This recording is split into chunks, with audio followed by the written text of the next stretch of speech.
I want to talk about Mount Rushmore and the case for tearing it down. I'm serious. Jim Walsh Online, commentary on the burning issues of the day. Your comments welcome below. Thumbs up or thumbs down as you see fit.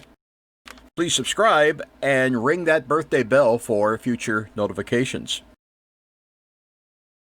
Well, that disgusting little neo-fascist rally over the weekend at Mount Rushmore, Nuremberg on the Prairie is what a Jewish friend of mine calls it. Yeah, I think he nailed it. Divisive rhetoric, no social distancing, and the Trump COVIDians turning out in force. Major resurgence of the bug in 3, 2, 1, but that's for another time. Probably the most revolting image to come out of it, in my mind, was the image of old Mr. 45 posing in front of Mount Rushmore with his head, his big giant orange head, juxtaposed next to the other presidential images. The idea being, okay, Washington, Jefferson, who else? Roosevelt, Lincoln, Trump. Oh, yeah, he fits right in there. Well, no, he doesn't. It was an image that put me off for a lot of reasons. But I want to talk about one in particular. I got a real problem with the government building monuments to itself. Don't we have better things to do with our money, our taxpayer dollars? Now, don't get me wrong. If you want to build something like Mount Rushmore, fine, build it yourself. Do it on your own time, on your own property, on your own dollar.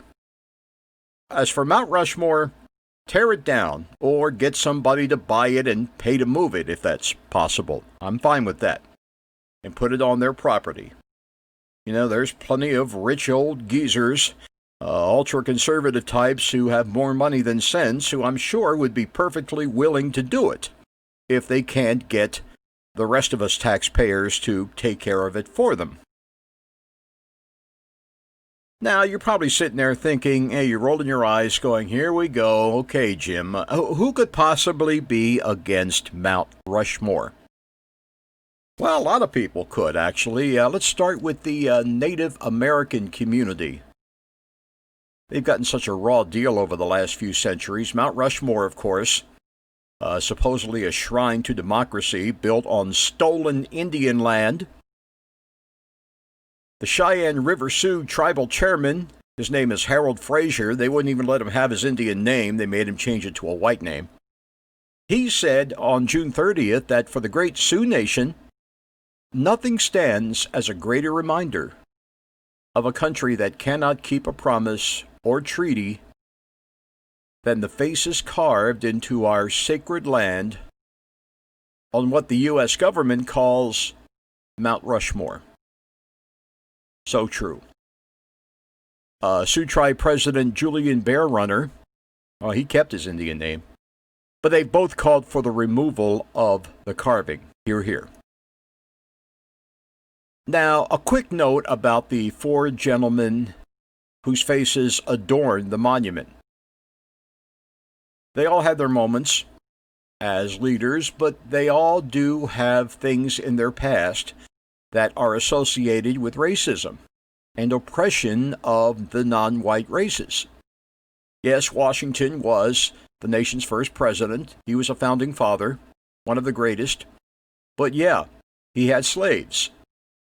So did Mr. Jefferson. Abraham Lincoln abolished slavery, although he did greenlight the hanging of about 40 Dakota men in Minnesota in 1862. And then you have good old Colonel Roosevelt, who reportedly said, and I'm quoting here, "I don't go so far as to think the only good Indians are dead Indians, but I believe 9 out of every 10 are." Now, stop there. That's as much as I can stomach. All I can say is thank God that the concept of manifest destiny existed. Otherwise, one might think that Teddy was a bit, what's the word, bigoted? Yeah. Anyway, Mr. Frazier says Mount Rushmore should be destroyed entirely. His quote, "This brand on our flesh needs to be removed, and I am willing to do it free of charge to the United States and by myself if I must. I don't quite go that far. I'd be willing to say if somebody wants to pay the Indian community for the property that they took to create this thing, and then if they can pay for it and figure out a way to move all the faces to somewhere else, some private property somewhere, if they want to do that, that's fine.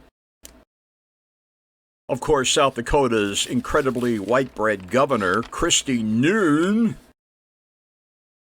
or is it Noem? The woman's name is so white-bread you can't even pronounce it. Let's just call her Governor Karen. I think that sums it up. She said in the statement that, no, that's not going to happen, not on my watch. And she goes into the usual spiel about the honorable Mount Rushmore and honor, blah, blah, blah, blah, blah, blah.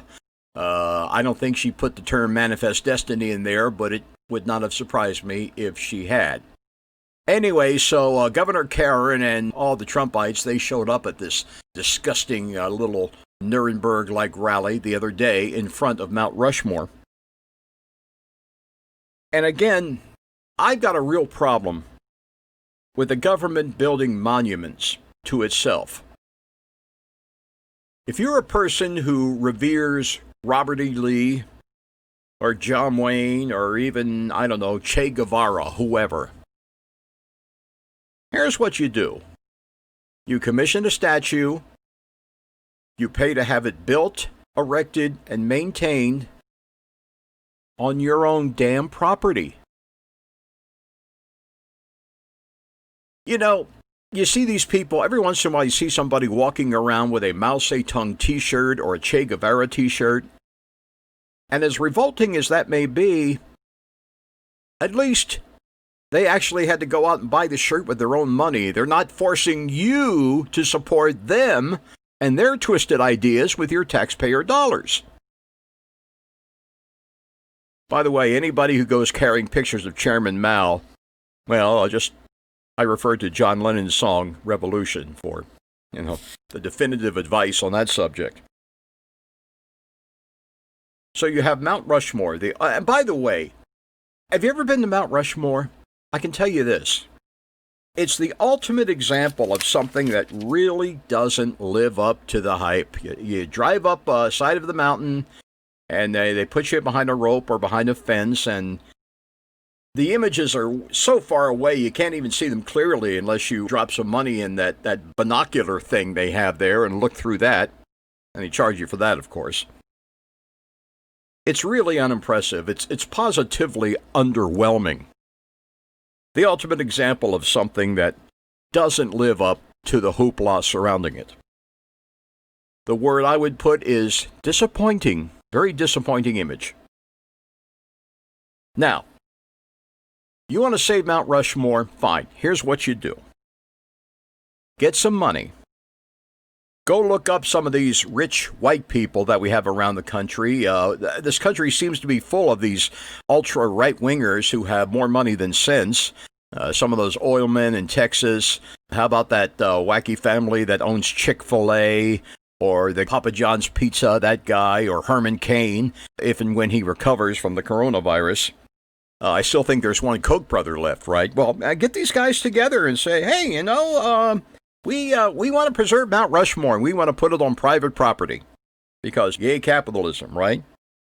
I would say to all you right-wing nutjobs who are so big on preserving Mount Rushmore as a monument to manifest destiny, which is a nice way of saying white supremacy, fine.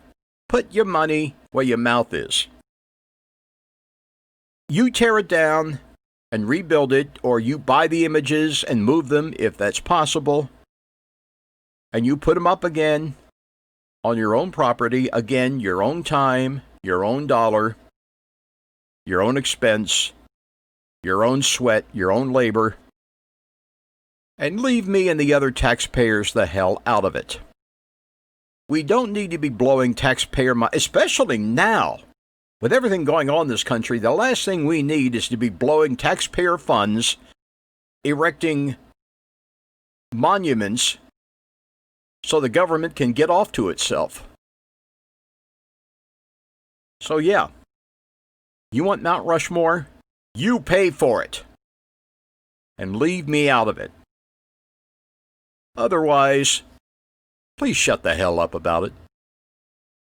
As always, your comments welcomed and appreciated.